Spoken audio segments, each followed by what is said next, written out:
Saludos a toda la familia que ve Estoy Aburrido, a mis sodalis lupercis, a mis lupercos, a mis educandos. Tengo que hacer este mini videíto haciendo una formal disculpa porque dimos un dato mal. Y digo dimos porque yo la cagué y nadie de todos esos cabrones me dijo: Franco, te equivocaste. Entiendo que es por miedo.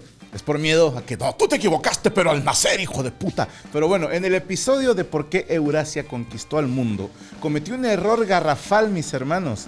¿Por qué? Porque dije que el estrecho de Bering, ¿puedes poner el mapa? Y yo señalé en esta zona el estrecho de Bering. Bueno, ahí ya no, perdóname, me desubiqué. Yo dije que fue por acá, cuando el estrecho de Bering es por acá, ¿ok? Tengo que decirlo, no hay excusa, ¿sí? Porque si quisiera poner una excusa les diría: al chile de huevos me apendejé. Porque en otro episodio que verán, que es el episodio 3, hablamos de Cristóbal Colón y de quién llegó primero. Y me acuerdo que mencionamos a los vikingos. Y los vikingos sí llegaron por esa zona de Groenlandia. Y se me fue el pedo y tenemos que revisar ese video a ver si no la volví a cagar. Pero quiero agradecer a la gente que de manera educada y bonita, como se debe de hacer, me hizo la corrección. Como por ejemplo Firmamento, de Mr. Carlom, César Arturo Silva, Caito Lionheart y Vic Vázquez. Todos ellos me lo dijeron bien. Franco, aquí la cagaste. Y es de caballeros y es de hombres aceptar. Me quito el sombrero, gracias, y espero que cuando vean un error me puedan decir así, bonito. No como otros que pusieron: estás bien, pinche pendejo tú, güey, que sigues trabajando para alguien más. No sé qué, no. Bueno, gracias por la corrección y sigan viendo Estoy Aburrido todos los miércoles. Una ciudad fundada en el año 667 a.C. que fue capital de 4 imperios. Fue sitiada 36 veces, de las cuales ganó en 20 ocasiones, o sea que trae hay un gol average positivo. Y su caída en 1453 es para muchos historiadores el fin de la Edad Media, dando comienzo a la Edad Moderna, y para muchos más el suceso que desencadenó una serie de acontecimientos que culminaron con el descubrimiento de nuevas tierras y de una nueva era de la humanidad. Yo soy Franco Escamilla y esto Estoy Aburrido.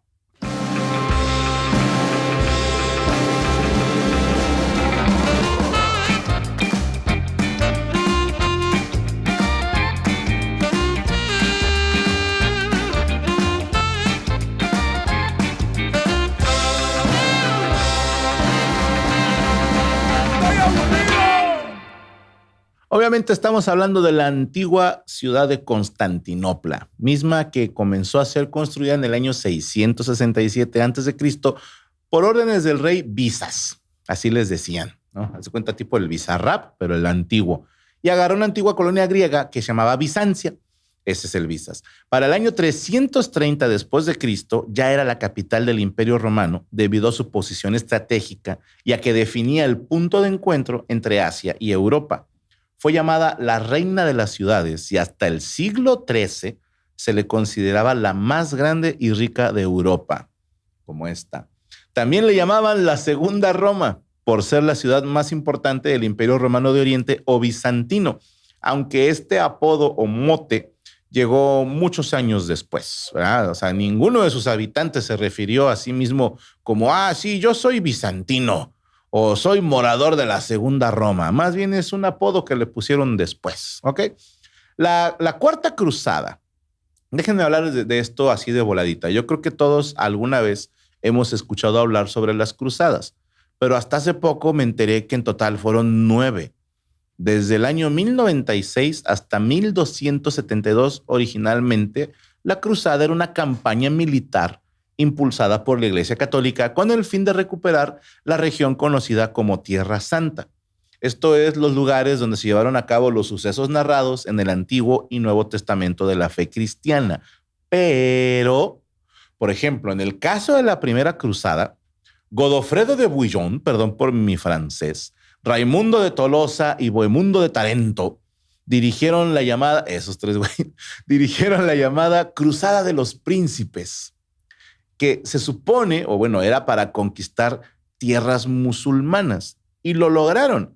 La idea era: ustedes tres van a ir a conquistar tierras musulmanas y nos las van a regresar a los católicos. Estos güeyes sí, y fueron, pero no la regresaron. Godofredo reclamó la ciudad de Antioquía para sí mismo, creando el Principado de Antioquía.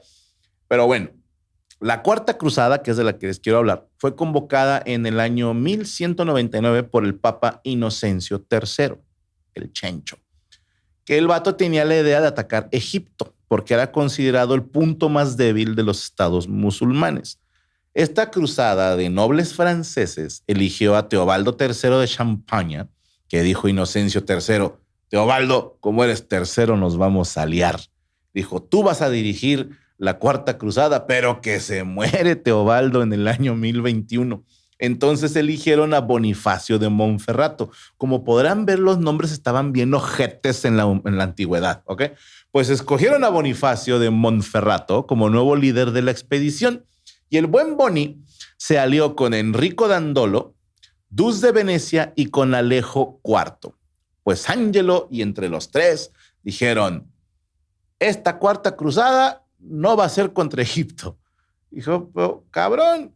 Inocencio III les dijo: yo les pedí que la hicieran contra Egipto para recuperar tierras para los católicos. Y estos güeyes dijeron: no, vamos a atacar Constantinopla.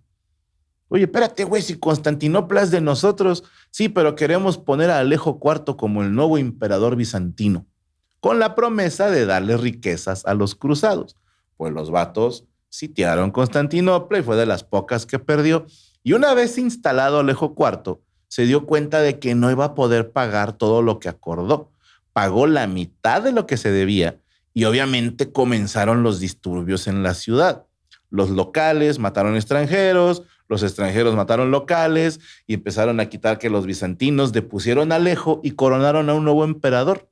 Y esto provocó la intervención total de los cruzados, que se dedicaron a saquear la ciudad de Constantinopla, incluida la Basílica de Santa Sofía, que era sumamente famosa, enorme y bien chingona. Pues esta basílica y toda la ciudad de Constantinopla fue saqueada durante 3 días, en la que no nada más saquearon la ciudad, sino que asesinaron mujeres y niños. A raíz de la Cuarta Cruzada, nace en Constantinopla el llamado Imperio Latino de Oriente o Imperio Latino de Constantinopla. En solo medio siglo del Imperio Latino, la población de Constantinopla se redujo de 500,000 de habitantes a solo 35,000. Y ahora estaba en guerra en 2 frentes. Por un lado, peleaban con el debilitado imperio de Nicea, pero por el otro lado, contra el creciente y poderoso imperio de Bulgaria y Valaquia. Fueron 100 años de guerras en las que ganaban y perdían territorios, pero Constantinopla no volvía a su grandeza original. Y para colmo, en 1347 hay un brote de peste negra, la pandemia de peste bubónica más devastadora de la historia de la humanidad, causando la muerte de entre el 30 y 60% de las poblaciones en el continente europeo. Menos de 100 años después, vendría el ataque de los otomanos a cargo del sultán Mehmed II. ¿Ok? Antes de hablar de la vida de Mehmed II y de la caída de Constantinopla, quisiera platicarles de este libro que está muy bueno. Se llama, obviamente, La caída de Constantinopla, 1453, del señor Sir Stephen Runciman, perdónenme, pero mi europeo es malo. Ahora, para este episodio me reventé putazo de conferencias, documentales, y la neta, este libro casi todos los historiadores lo recomiendan porque es el más, ¿cómo decirlo? El más fundamentado. Me explico. Si tú, por ejemplo, ahorita quisieras hacer un libro sobre la caída de Constantinopla, puedes consultar distintas fuentes, pero que ya fueron traducidas, ¿ok? Y en esa traducción algo se va a perder, pero mínimo puedes leer escritos antiguos de otras culturas y tú no hablas ese idioma. Pero este señor, Sir Stephen Runciman, se mama. Les quiero leer lo que viene aquí tantito de volada. Le llaman el mayor experto de Bizancio y de entrada no solo porque dedicó chingo de su vida a estudiarlo, sino por la cantidad de lenguas que hablaba. Este cabrón ya dominaba el latín a los 6 años. Tú te comías los mocos, hijo de tu puta madre. Este güey ya hablaba latín, ¿ok? Y aparte, para los 7 ya hablaba griego. Y luego añadió árabe, turco, persa, hebreo, siriaco, armenio, georgiano, georgiano, perdónenme, ruso y búlgaro. Todos esos idiomas hablaba este cabrón. Y esto le dio la ventaja de poder consultar fuentes de distintos orígenes, de distintos países, en distintos idiomas, y el único cabrón que les entendía. Entonces, por eso su libro es el más fundamentado.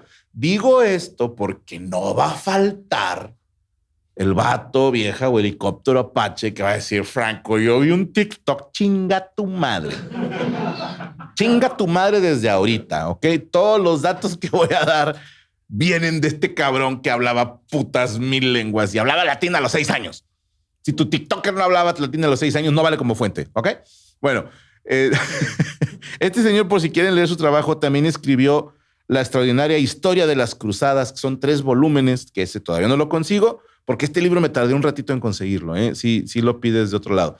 Pero bueno, quisiera hablarles de Mehmed II, que es quien dirigió el último sitio de Constantinopla. Pero la vida de este cabrón parece salida de un manga, ¿ok?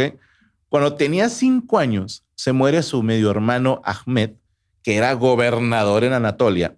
Entonces ahora Mehmed es nombrado gobernador en su lugar, mientras que su otro hermano, Alaeddin Ali, ¿sí?, de 7 años, que era gobernador de Manisa. O sea, estos güeyes eran hijos de Mudán, ¿cómo se llama? Bueno, ahorita les digo el nombre del papá, Mulán, algo así. Pero desde muy pequeñitos ya andaban ahí, pues, encargados de ciudades. Obviamente tenían consejeros que hacían todo, pero ya tenían ellos el peso, ¿ok? Pero en junio de 1443, Alaeddin Ali, o sea, el hermano de Mehmed, es asesinado por su consejero Kara Isir. Y ahora Mehmed es heredero al trono. Entonces su papá, Murad II, se lo llevó a vivir con él a Edirne, en Turquía, durante la cruzada contra los otomanos del Papa Eugenio IV. Se dice que Mehmed era un niño problemático, desobediente y testarudo, como cualquier niño fresa. Tampoco lo juzgo, ¿ok?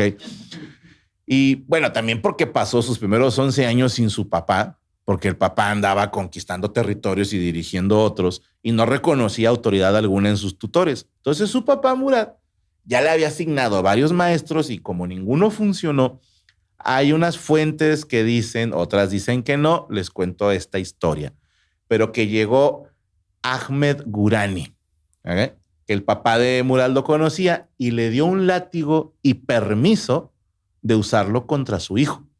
Dijo: si el morro se pone mamón, te lo suenas. Y yo sé que algunos están pensando: rompe el ciclo.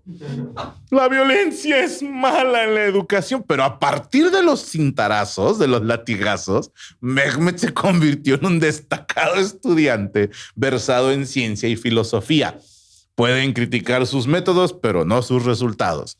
El 12 de junio de 1444, Murad, el papá de Mehmed, tuvo que ir a apaciguar una rebelión en Anatolia y dejó a Mehmed como regente de Edirne con solo 12 años de edad. Otras fuentes dicen que tenía 14 o 15.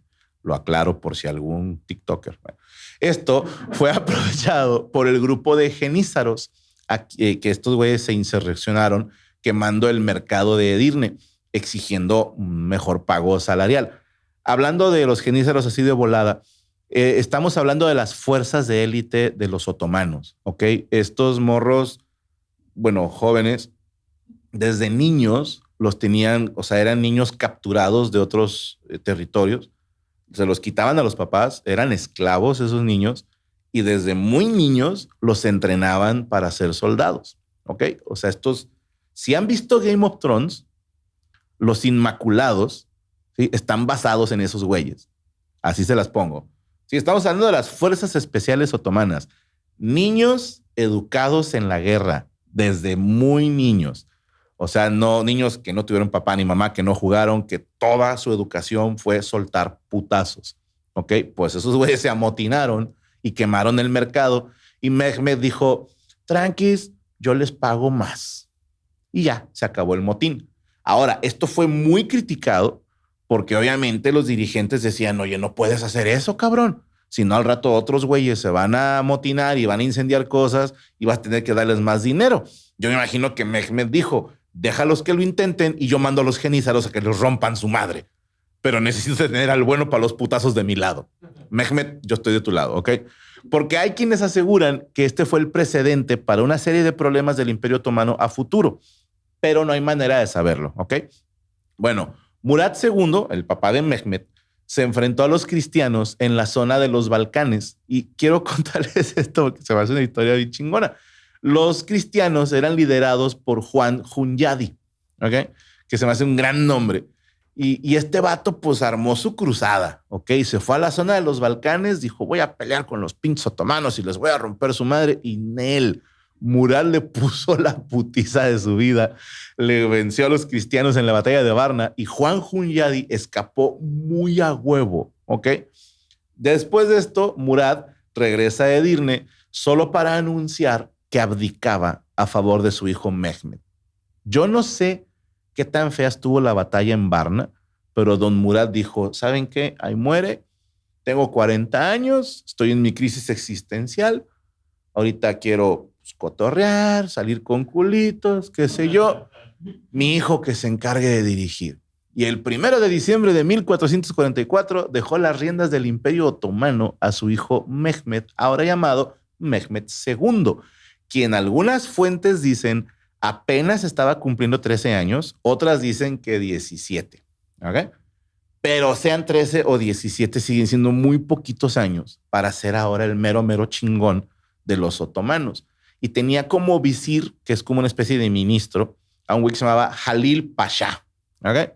Pues Mehmed, en corto, le dijo al Jalil Pasha, como mi primera decisión como líder de los otomanos, quiero atacar Constantinopla. Y el visir le dijo, no mames, si ubicas que Constantinopla tiene años sin ser destruida, que la han sitiado putas 1000 veces, que tiene las mejores defensas. Y dijo, sí, pero a mí me cuelga más lejos, cabrón. Vamos a ir a conquistar Constantinopla. Entonces el visir se caga y va con el chisme con el papá y le dice a Murad, ¿qué onda, güey? O sea, tu hijo no está listo para gobernar. ¿Por qué? Pues no quiere ir a Constantinopla, dijo su pinche madre. Entonces Murad dijo, bueno, en 1446 dijo, regreso. Volvió a Edirne y Jalil, el visir, convenció a Mehmed de abdicar en favor de su padre. O sea, empezaron ahí con una papa caliente de que tú eres el bueno, no, tú eres el bueno, no, tú eres el bueno. Y ahora otra vez Murad era restituido como sultán. Y Mehmed se retiró a Manisa. Como quien dice, nada más cambiaron lugares. Ahora, ¿se acuerdan que les conté ahorita de Juan Hunyadi, el líder cristiano al que le rompieron el ojete en la batalla de Varna? Bueno, el vato no llenó con la primera chinga y dijo, vamos a organizar otra cruzada. Y ahora sí, los pinches turcos nos van a pelar todo el chorizo. Y cruzó el Danubio en septiembre de 1448. Y en esta batalla, Murad le habló a Mehmed y le dijo, vente para que veas lo que es pelear, güey. Y en esta segunda batalla, que es la segunda batalla de Kosovo, el 23 de octubre de 1448, no solo estuvo en la batalla Mehmed, ¿ok? Porque muchos piensan, pues una cosa es decir, otra cosa es pelear. No. A él le tocó liderar el flanco derecho del ejército de su papá, ¿ok? O sea, el papá estaba en la guardia, protegido por su vanguardia y su retaguardia, obviamente, y dijo, tú vas por el flanco derecho. ¿Y a quién creen que le toca pelear contra el flanco derecho? A Juan Hunyadi. Y otra vez le rompieron el hocico. Y otra vez muy a huevo escapó.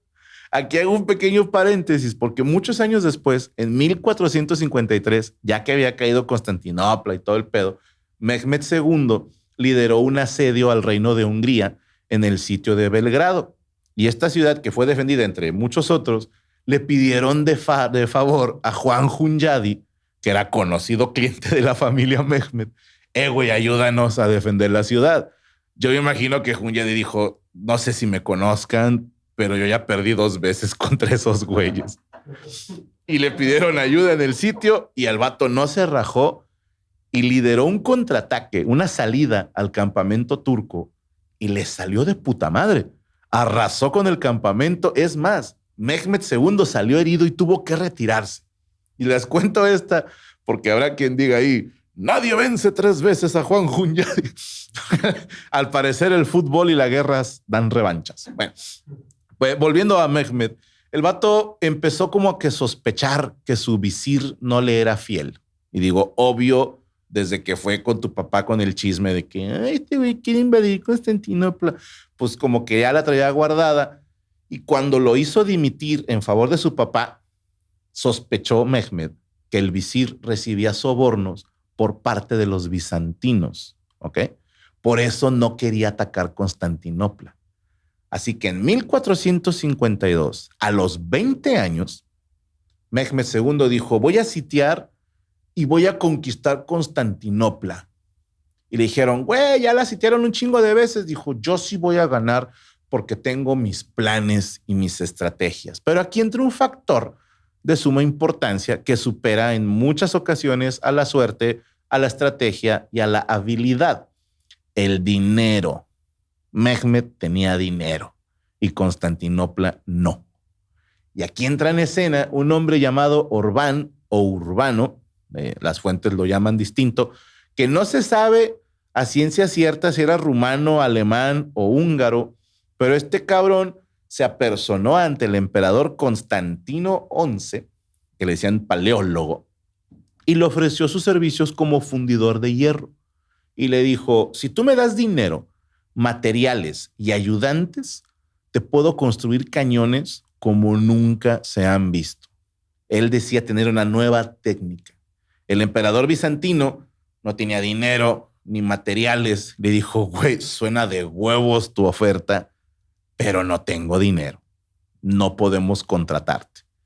Y Orbán, como buen mercenario, dijo, bueno, voy con Mehmed II, que es el que quiere atacar Constantinopla, y le dijo, güey, mi cañón le dicen el pito de babo. O sea, es negro, enorme y lleno de chipotes.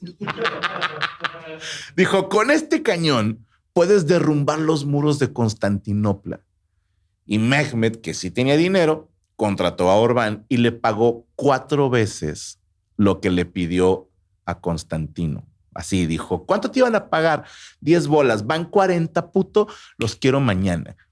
Y en chinga empezaron a construir un cañón de 8.2 metros de largo. Este cañón, a ver, ese no es, por si hay algún TikToker ahí, este cañón es uno que se llama Gran Lombarda o Lombarda Grande, pero es parecido el diseño y para que sepan que el de Orbán era más grande.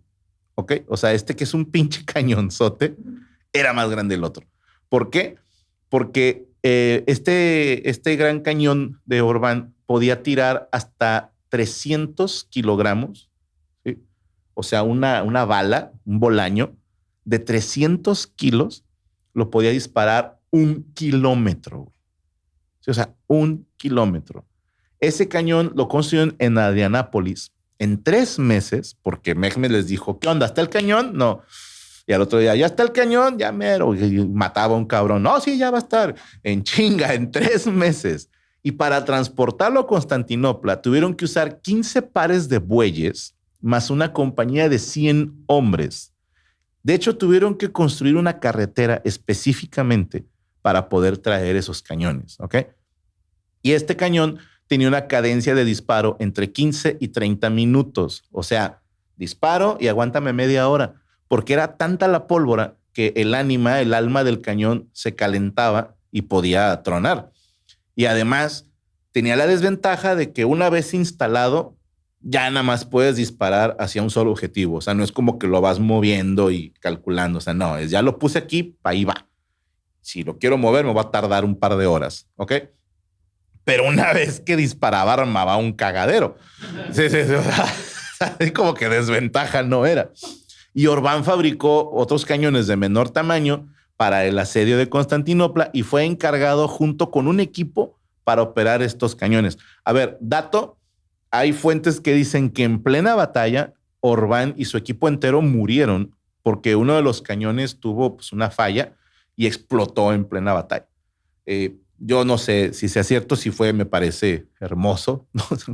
Me imagino a Constantino adentro. Ah, puto. Pero pues los cañones sí jalaban. Hago pausa dramática. Ah, pues pinche madre.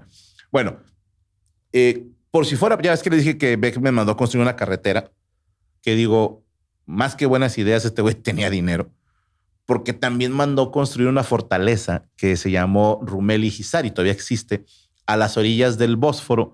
¿Para qué?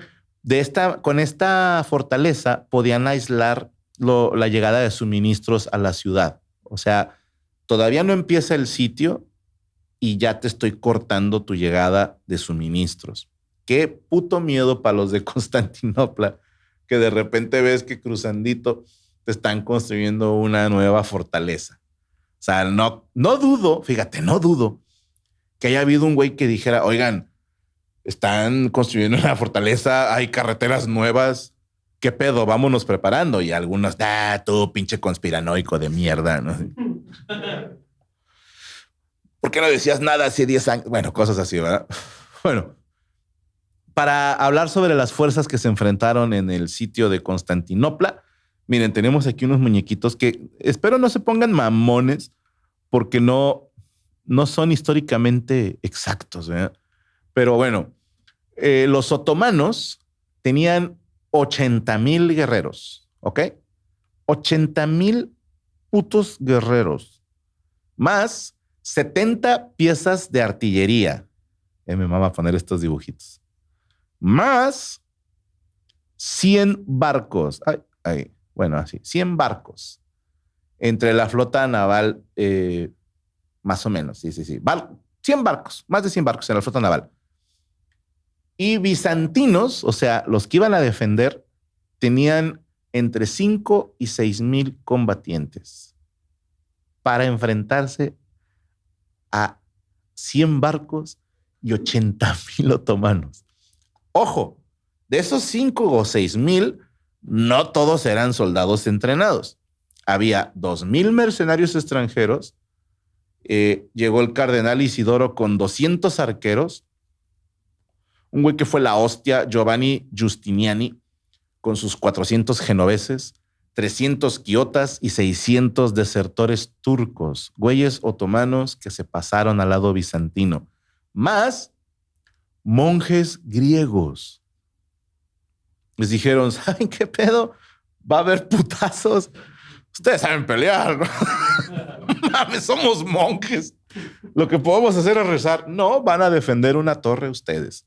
Y tenían 26 barcos, de los cuales 10 imperiales estaban en mal estado. Había 8 venecianos, 5 barcos genoveses, un catalán, un provenzal, una ancona, y a lo mucho llegó como un total de 10,000 hombres para cubrir un perímetro de 20 kilómetros. Ahora, los otomanos traían un chingo de cañones, más el cañonzote, el babo, ¿no? De Urbán. Pero los bizantinos no usaban artillería. ¿Por qué? Cuando se construyó Constantinopla, para que vean qué tan antigua es, no existía todavía el uso de pólvora. Entonces, las paredes no estaban diseñadas para aguantar la vibración de un cañoneo. Entonces, no podían instalar cañones porque al disparar iban a joder su propia barda. ¿Ok? Así, por puras vibraciones. Ahora, hay que tomar en cuenta, insisto, se hicieron hace un siglo antes, no conocían las armas de pólvora, entonces dijeron, no podemos usar cañones, no, y ruéguenle a Dios que el enemigo no traiga cañones. Y yo me imagino a Constantino pensando, traen el güey que yo no le quise comprar sus cañones. Ahora, si quieren saber más, una explicación más detallada, porque la neta, lo que yo les voy a contar no está tan bien explicado que digamos. Pero hay una conferencia, de hecho son varias, se llaman Batallas de la Edad Media, así lo pueden buscar en YouTube. El que yo les digo es Batallas de la Edad Media, capítulo 6, o sea, en romano, la V y la I grande. Y se llama Batallas de la Edad Media, parte 6, Constantinopla. Y es un historiador español que se llama Fernando Quesada Sanz. Y bueno, antes de entrar a la batalla, quiero mencionar que es un dato que menciona este historiador y que lo confirman varios historiadores más en otros documentales, que al parecer, a ver, no lo digo yo, lo dicen los otomanos, ¿ok? que ellos fueron los primeros en llevar bandas musicales o músicos al combate. Eran unas bandas llamadas bandas Mechter, que tenemos un fragmentito de más o menos cómo son una banda de esas. ¿Me lo puedes poner, por favor?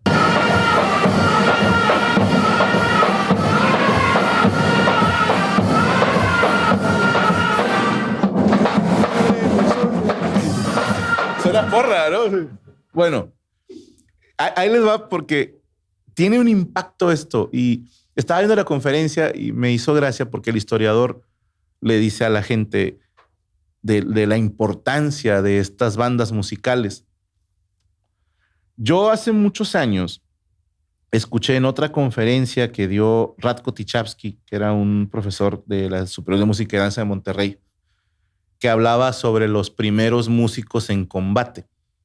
Por ejemplo, si ves películas o documentales de la guerra civil norteamericana, ellos llevaban al tamborilero y al, perdónenme, pero sí se veía bien puto el del flautín, o sea, el tambor te la compro, ¿no? O sea, para marcar el paso de los soldados, y los redobles sirven como llamadas al combate, pero el de la flautita, quítate, güey, no sé.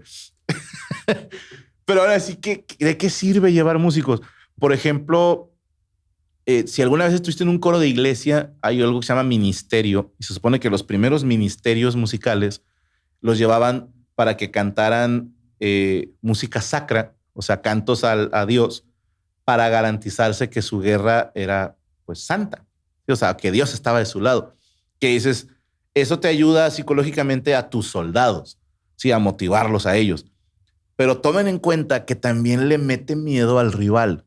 Imagínate que eres bizantino y te dicen, nos van a atacar los otomanos, y escuchas otra vez esa, mira, pon la música y estás acá cuidado y escuchas afuera. Sí, o sea, sí, o sea, con la pura música.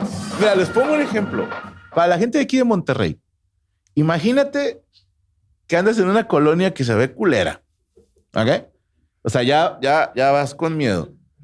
Y de repente escuchas, en Monterrey se baila la cumbia. Te cagas, hermano, te cagas. O si vas a una fiesta en un barrio ajeno y vas llegando y se escucha en la radio un cochinero, chinga tu madre, me vine a meter, güey. Claro que da miedo.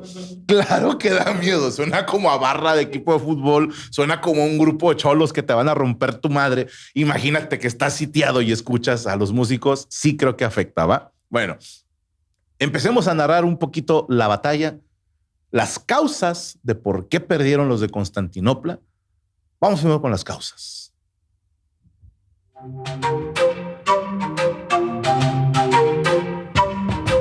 Causa.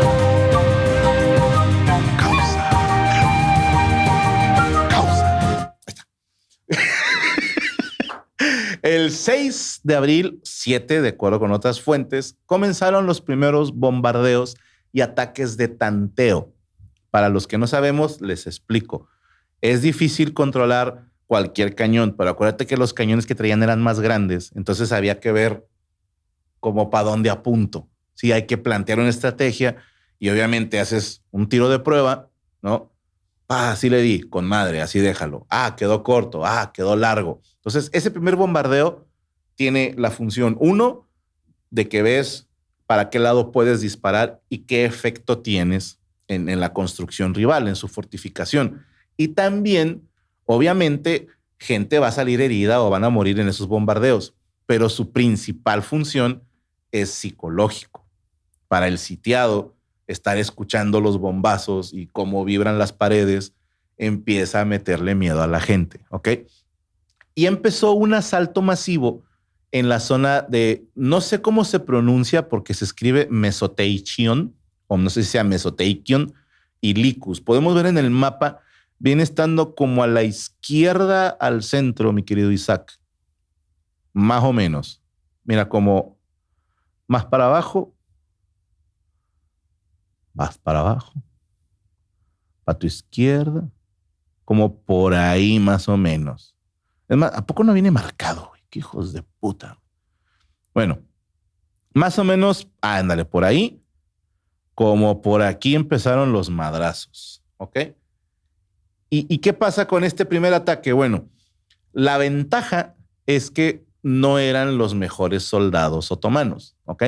Mandaron, pues, como a la carne de cañón. O sea, vamos a ver qué pasa. Ya bombardeamos. Obviamente llegan con escalinatas, intentan pasar por los fosos. Las defensas que se prepararon, pues tienen su manera de defenderse. Sus arqueros tienen sus especies de troneras, sus torres, etcétera, etcétera. Y lograron rechazar el ataque. Ahora, para el 20 de abril quemaron torres de asedio.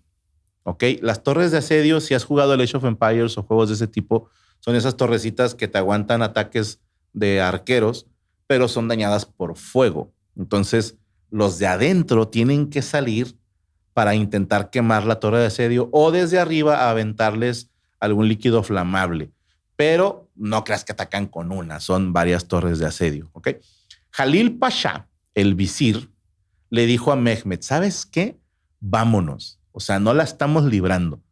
Acuérdate, o sea, los cañoneos no están haciendo el daño que yo esperaba. El primer asalto que mandamos no valió madre. Nos quemaron las torres de asedio. Y Mehmed le dijo, aguante puto, esto apenas va empezando. El 20 de abril, 4 barcos, 3 genoveses y un bizantino entraron con refuerzos. ¿Me pones mapa otra vez, por favor? Porque esto es algo para tu derecha. Ahora vamos para tu derecha, más a la derecha, para arriba. Ahí paramos. Mira, esta zona era una cadena enorme que estaba diseñada para impedir el paso de barcos, pero los otomanos tenían, acuérdate, su flota como de 100 barcos, toda por este lado, ¿ok? Pues en esa zona que se les cuelan unos barquitos genoveses. Alcanzaron a pasar, quitaron, obviamente los de adentro quitan la cadena que tenía una torre defensiva, ahí se puede ver que se llama Gálata y tiene su punto de unión donde dice no estaba posicionado Claudio el Godo. Pero brincan esta cadena, logran pasar ahí los refuerzos, pero eran 3 barcos genoveses y un bizantino nada más, ¿no? Pero como se pasaron por ahí, Mehmed se encabronó con el almirante encargado de bloquear esa zona. Dijo, oye, cabrón, ¿cómo que se te pasaron barcos? A ver, no es que estuviera pendejo. Cuando van a venir, quitan la cadena, se meten y luego la vuelven a poner y ya no pudieron pasar los enemigos. Dice, ¿cómo chingados se te pasaron? Bueno, pues es que venían de por acá, venían de tipo Grecia, un pedo así, y no los vi. Ah, pues chinga tu madre. Lo destituyó de almirante y le dejó un castigo de 100 latigazos y le quitó todos sus títulos y sus propiedades por haber dejado pasar esos barcos. Que si yo he sido de los de esos barcos, hubiera volteado.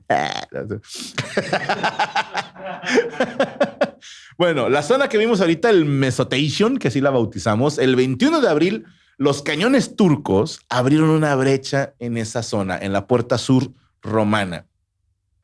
Y aquí viene una genialidad de Mehmed, genialidad, que yo creo que depende, insisto, de los recursos. Podemos poner otra vez el mapa, Isaac, a como chingo. Ahí está, ¿ok?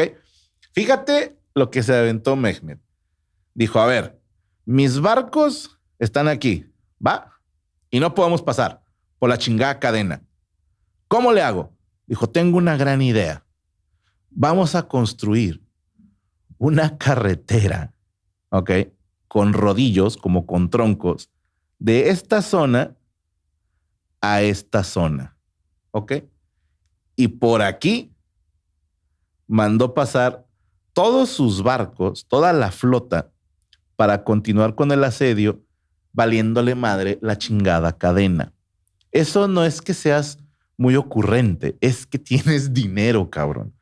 Sí, o sea, mandó construir una chingada carretera aquí, güey, para que pasen los barcos.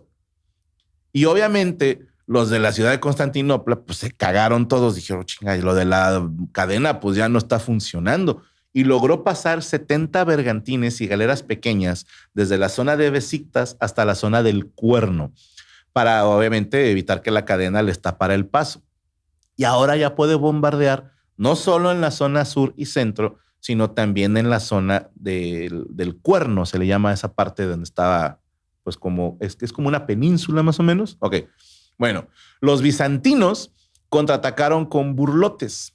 No es que estaban... No. De defensa pedorra. No. Pequeñas embarcaciones cargadas con combustible y material inflamable. ¿Para qué? Para lanzarlos contra las naves enemigas y hacerlas explotar. Pero esta táctica no funcionó. Aquí hay dos versiones. En una, dicen que el pedo fue que se tardaron mucho, porque era un capitán veneciano, Antonio Rizzo, que dijo, vamos a armar los burlotes y les caemos. Y alguien le dijo, ¿sabes qué? Cálmala y aguántate a que sea más noche para que no nos vean y la armamos. Y dijo, no, chinguen a su madre de una. Y los vieron y los capturaron. Otra versión dice que alguien los traicionó, que personas de adentro de los bizantinos fueron con el chisme con los otomanos. Oye, ¿sabes qué pedo? Antonio Rizzo te va a traer unos barcos ahí con material flamable. Dicen. Pues entonces, por ahí ha sido por una o por otra, pero toda la tripulación de Antonio Rizzo y él fueron capturados y fueron cerrados vivos. ¿Qué es cerrados vivos?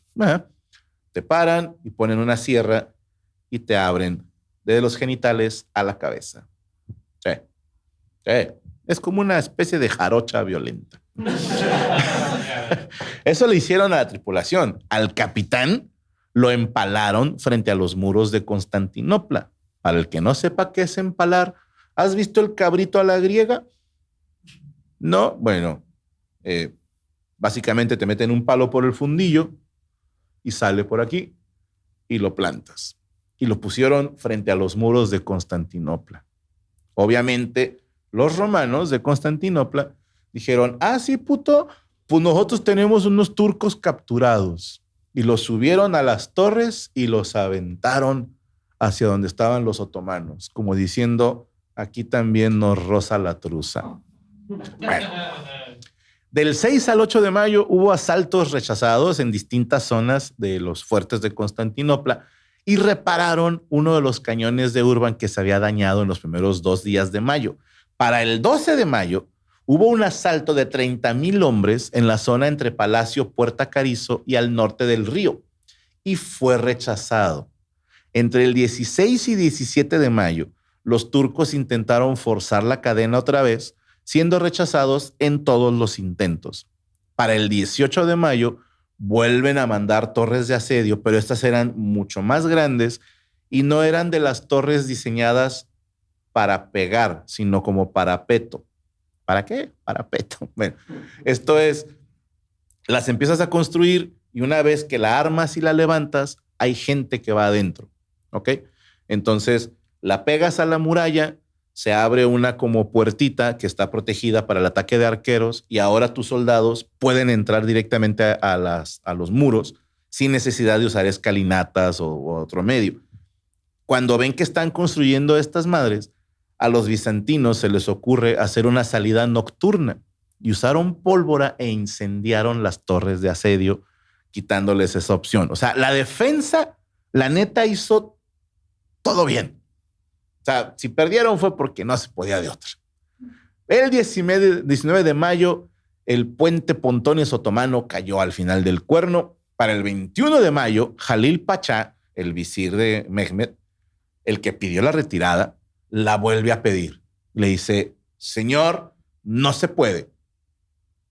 Dato, al final del asedio fue ejecutado este vato.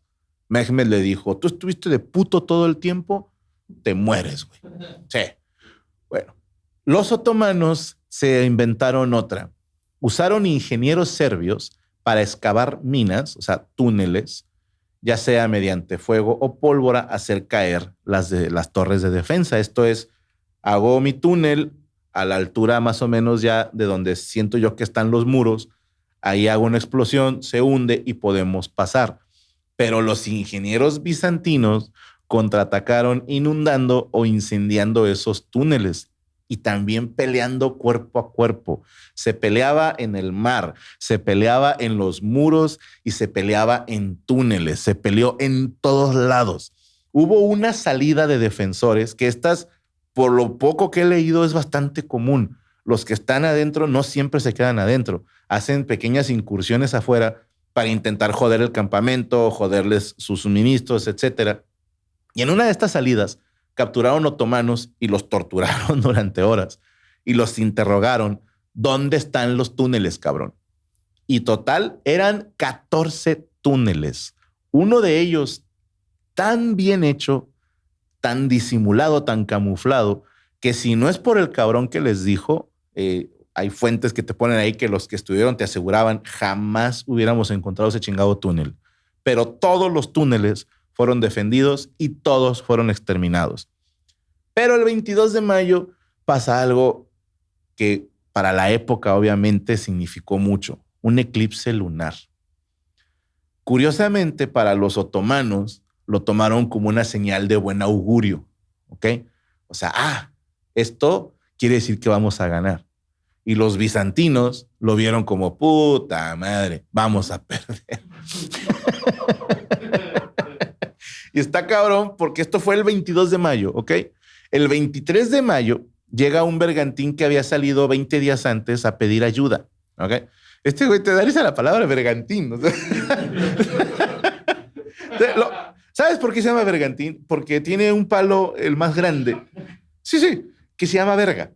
Sí, de ahí viene, ¿no? Algún marinero dijo, así lo vamos a decir al pene, ¿no? Que sí se mamó de exagerado, pero por eso se llaman bergantines, porque a lo mejor Isaac se imagina un pito con calcetines, un pedo así. Un pito en tines, un bergantín.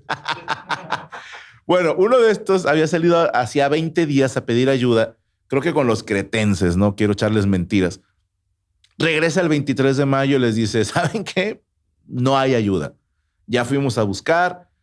Unos no quieren ayudarnos, otros no pueden ayudarnos, otros dicen que van a venir unos barcos, pero no saben cuándo, ¿ok? Lo impresionante es que los marineros de este barco, de este bergantín, pues les dicen, ¿saben qué? No va a haber ayuda. Y en vez de decir, pues bueno, ni pedo, decidieron regresar, cruzaron peleando por la zona donde estaba la cadena, cruzaron la cadena, siguieron rifándose un tiro con los que ya habían cruzado por la carretera esta y logran llegar a Constantinopla y les dicen, sorry, venimos nada más a avisarles que no va a venir nadie más y nos vamos a quedar a pelear. Y el emperador pues se siente pues conmovido y llora y les agradece el gesto.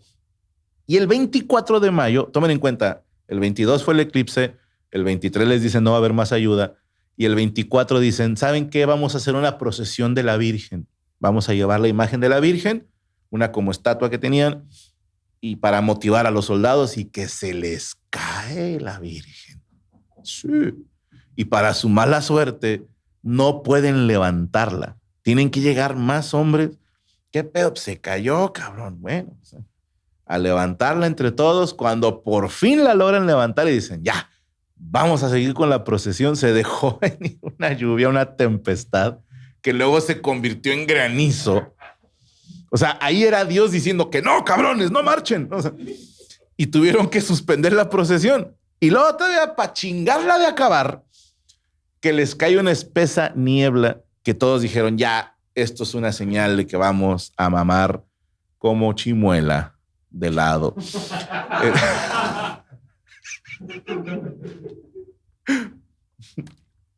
El 28 de mayo, Mehmed decide darle descanso a sus tropas, pero sigue el bombardeo. ¿Saben qué? Descansen, échense unas chelas, cenen tranquilos, mañana va la chida. Y se prepara el asalto final. Esa misma noche se celebró una misa en la Basílica de Santa Sofía, en la que latinos, ortodoxos, batistas y patriarcales rezaron juntos a un mismo Dios. Esta unión desgraciadamente llegaría demasiado tarde. Aquí hago una pequeña pausa porque estuve leyendo sobre las diferencias y lo digo esto con máximo respeto. Yo soy de los que cree que existe un Dios, ¿va? ¿Cómo le digas tú a ese Dios? No me molesta, ¿sí? Algunos le llamarán Alá, otros le dirán Krishna, otros le dirán Zeus, no sé, en el que tú creas, ¿no? Tonatiuh, qué sé yo. Sí, no, que sea como le quieras decir.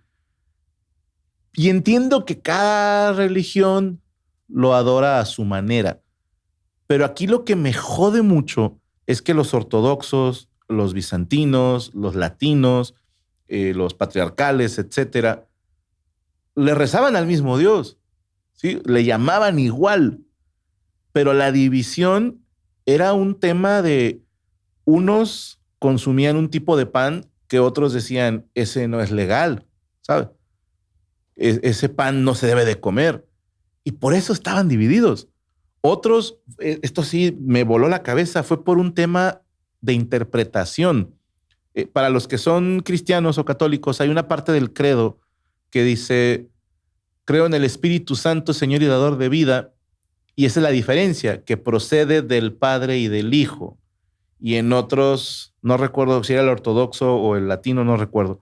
Uno dice procede del Padre y el Hijo, y el otro dice que procede del Padre. Entonces decían, no es lo mismo. Y yo digo, dude, es el Espíritu Santo, es el mismo. Sí, o sea, pero ese tipo de divisiones fue lo que provocó que tuvieran las invasiones en la Cuarta Cruzada, que cuando les llegaron extranjeros, unos se unieron a los invasores y por eso la ciudad se fue empinando con el paso de los años. Les cuento esto porque puede ser religión, puede ser política, puede ser historia, cualquier tema. A ver, el que tú pienses distinto que yo no nos convierte en enemigos. Tenemos que quitarnos esa puta costumbre. Si solo te vas a juntar con gente que piensa igual que tú, nunca vas a aprender ni madre. Nada más quería dejar eso ahí. Sentí la necesidad, ¿verdad? Pero bueno. Hubo dos ataques principales. Hubo uno en la zona del río, en la quinta puerta militar, el Mesotation, y la otra en la zona pegada al Cuerno o Blachernae. Este último ataque consistió en un primer asalto de puros auxiliares de Asap y Bashi-Basuks.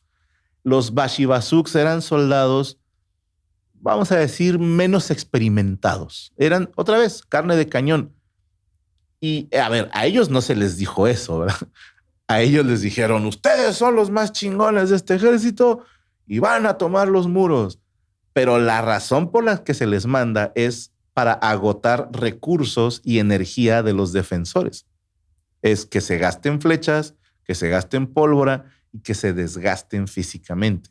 ¿Ok? Este ataque se hizo horas antes de la madrugada del 29 de mayo y duró cerca de 2 horas. Todavía no amanece y los de adentro logran hacer que se replieguen los otomanos.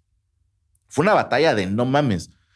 Y lo impresionante es que ven que el enemigo huye y dicen, ya chingamos. Viene el segundo asalto.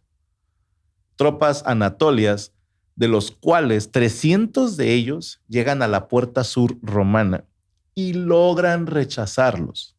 Ahí es donde le decía que estaba Giuliani, que fue el que se aventó todos esos tiros.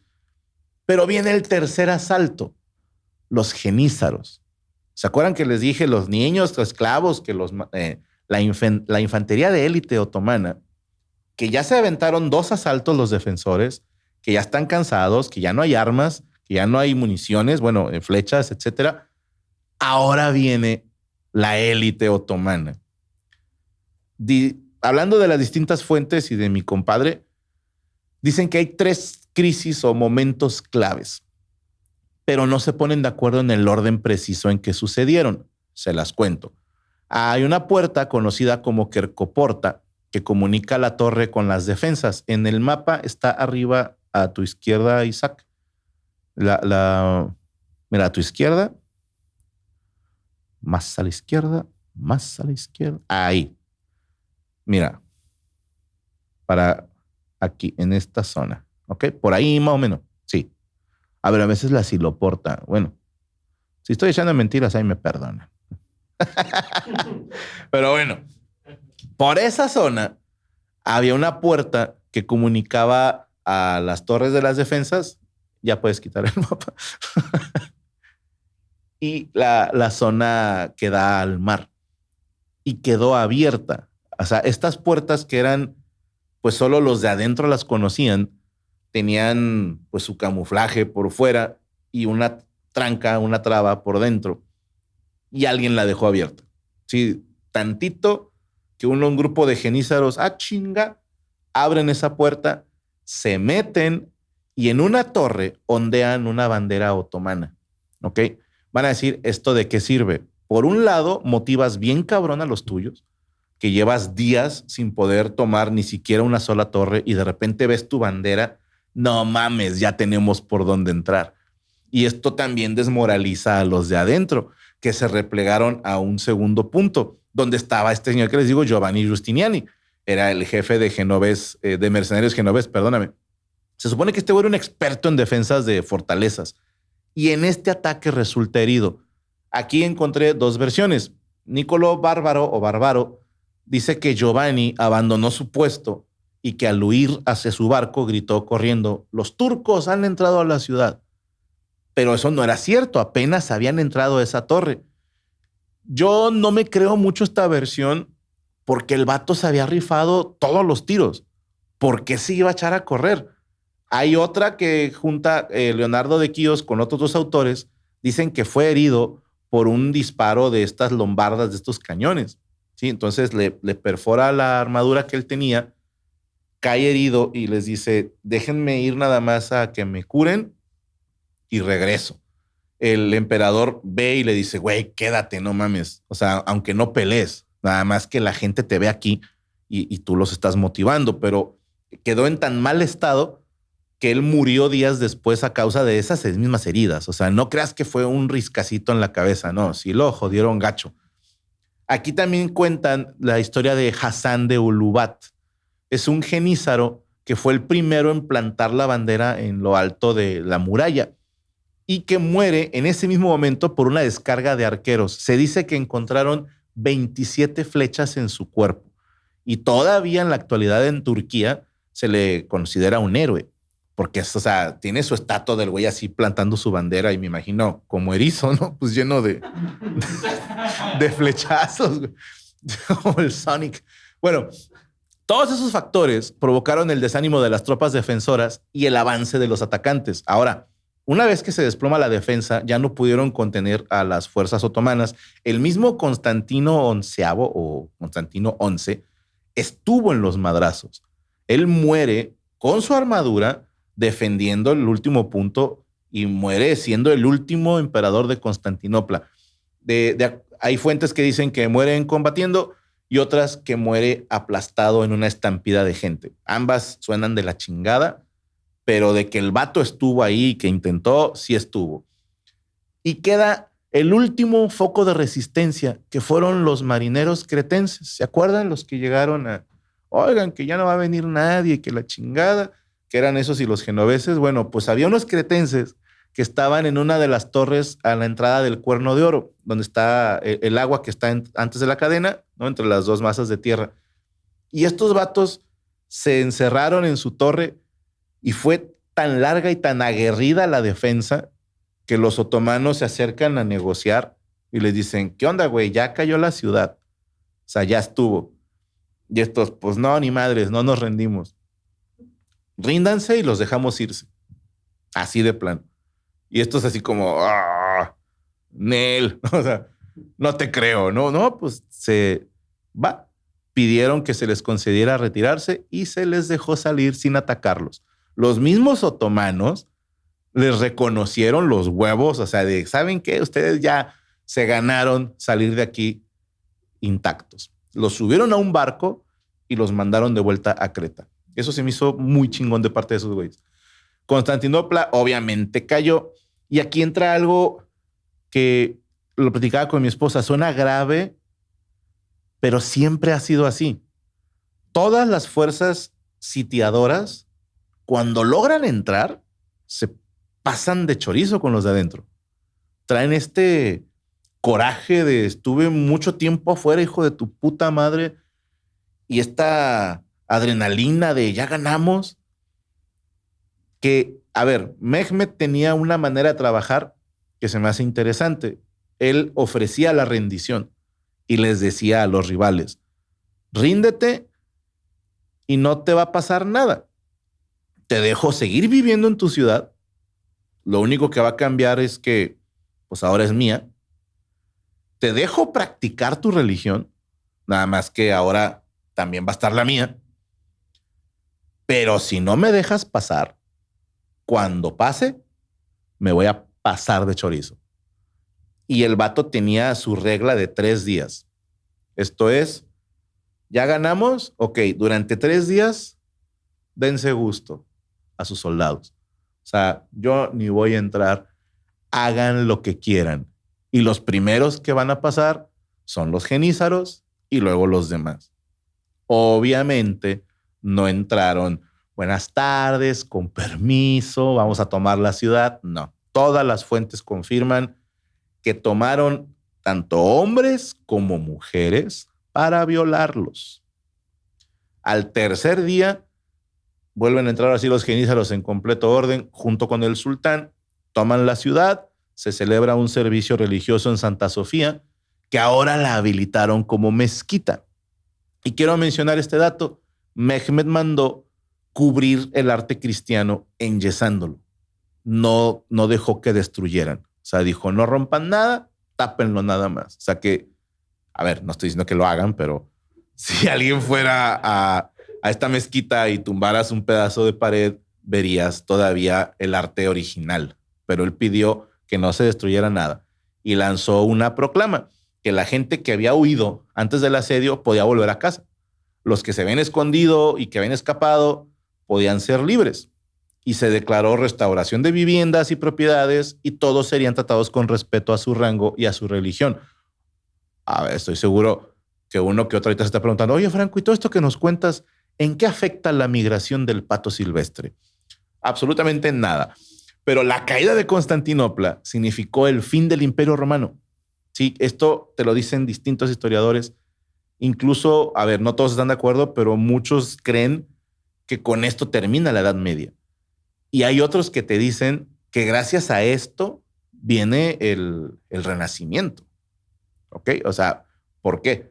Porque muchos de los estudiosos, de los filósofos, de los artistas que vivían en Constantinopla, cuando ven que se va a hacer el asedio, emigraron a otras ciudades y empezaron a crear y a mezclar el arte y la ciencia y qué sé yo. Y que esto dio origen a muchas nuevas corrientes. Que esto hizo que, pues que como se fueron a lo que ahora es Italia, Francia e Inglaterra, pues fue la creación del Renacimiento. Ahora, como Constantinopla era la ciudad que era el enlace entre Asia y Europa, ahí llegaban todos los cargamentos con especias, telas, marfil, piedras preciosas. Y una vez que es conquistada por Mehmed, de entrada dijo, Constantinopla, madres, a partir de ahora se va a llamar Istambul, que es lo que conocemos nosotros como Estambul. Sí, señor. Le cambió el nombre. De hecho, hay una canción que hacía una burla de eso. Estambul, no Constantinopla, Estambul. Si viste Umbrella Academy, es la rola que le ponen a 5 cuando se empinan unos güeyes en un merendero. Y si eras fan como yo de los Tiny Toons, creo que eran el patito, ¿cómo se llama? ¿No es Lucas? O sea, en chiquito. No me acuerdo cómo se llamaba, güey. Porque el puerquito tampoco se llamaba Porky, ¿no? Bueno, hay una caricatura con ellos y esa canción. O sea, la rola es viejísima, pero es como sí, como una burla. O sea, esto ya no es Constantinopla, es Estambul. ¿Sí? ¿Loki? Nah, Doki. Plocky. ¿Y el porco cómo se llama? O sea, el original es Porky, ¿no? Pero el otro no sé cómo se llama. Hampton. Nah, sí. Ok. Hampton. ¿No era ese el de Garfield y sus amigos? Estoy en la otra de mi fiel la chingada. Sí, ese es Hampton. Sí, ¿cómo no? Orson. Gracias, Orson. Sí. Saludos, tú sabes quién eres. No, es que déjame les cuento una anécdota.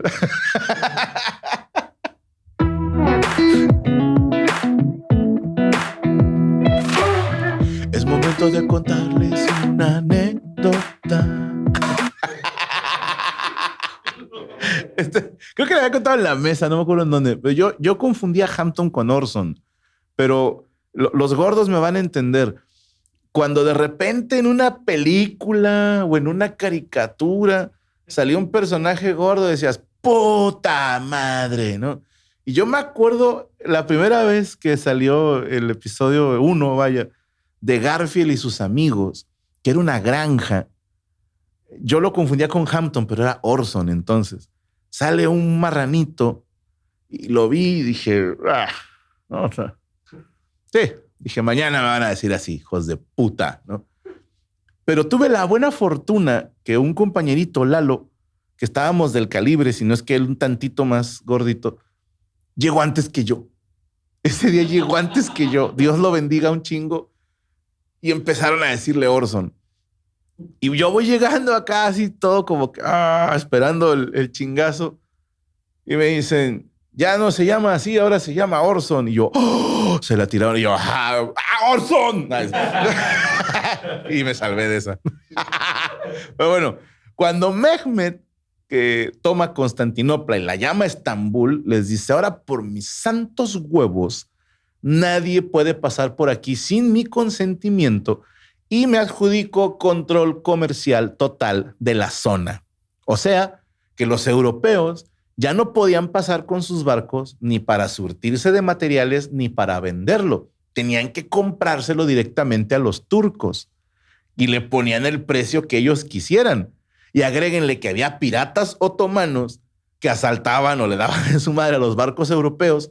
Entonces, el costo de las especias y todos los productos que venían de Asia se elevaron a niveles estratosféricos y se hizo presente en toda Europa una escasez tremenda. ¿A qué voy? Pues que dijeron, necesitamos una solución. ¿Cómo le hacemos? Tenemos que encontrar una nueva ruta para comerciar con el resto de Asia, porque el que encuentre esa ruta se va a llevar todo el dinero.